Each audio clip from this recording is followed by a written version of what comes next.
নমস্কার বন্ধুরা, সোমাস ফ্যামিলি কিচেনে আপনাদের সবাইকে স্বাগত। আজকে আমি বানাবো পটল বাটা।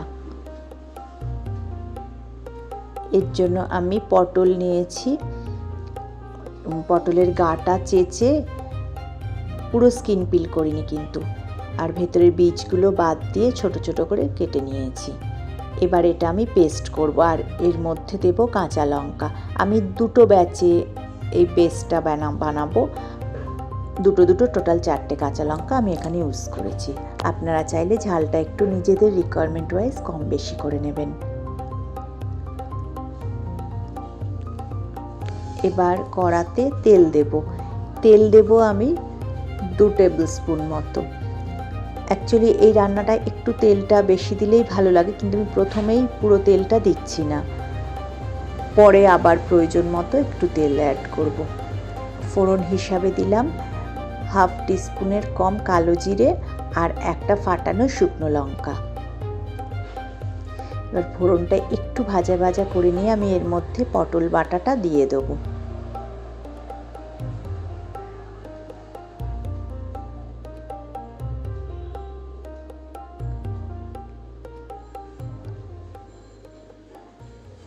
পটলটা যখন বাটবেন এই পেস্টের মধ্যে চেষ্টা করবেন জলটা যতটা পসিবল কম দেওয়ার।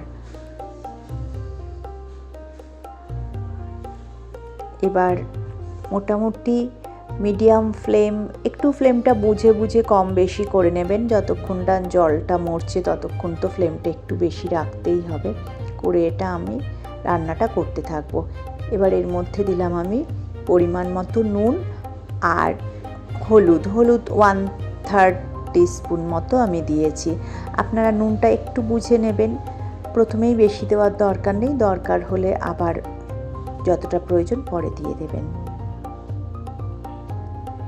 এটা খেতে কিন্তু খুব ভালো লাগে।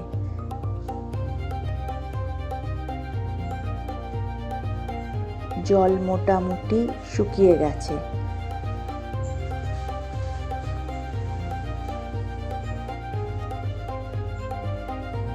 এবার এর মধ্যে দিলাম আমি রসুন বাটা।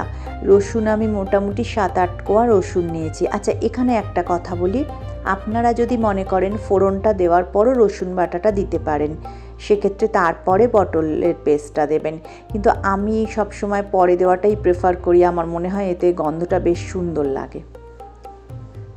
এবার এর মধ্যে আমি একটু তেল দিয়ে দিলাম। আমি যেহেতু খুব একটা তেল ইউজ করি না রান্নায়, তাই তেলটা আমি অল্প করেই দিচ্ছি। মোটামুটি 3 টেবিল স্পুনও হলো না, এই 2.5 টেবিল স্পুন মতো তেল আমি দিলাম। এবার ফ্লেমটা কিন্তু একদম লোতে রাখতে হবে, নাহলে এটা পুড়ে যাবে।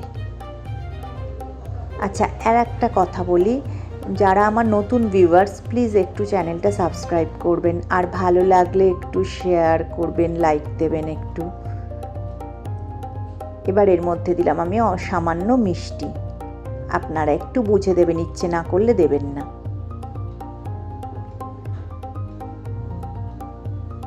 ব্যাস রেডি আমাদের পটল বাটা। যারা একদম পটল খায় না, আমার ধারণা তারাও এটা খুব ভালোভাবে খেয়ে নেবে। আজ তাহলে এই পর্যন্ত, দেখা হবে নেক্সট ভিডিওতে নতুন কোনো রান্না নিয়ে। ততদিন ভালো থাকবেন, সুস্থ থাকবেন।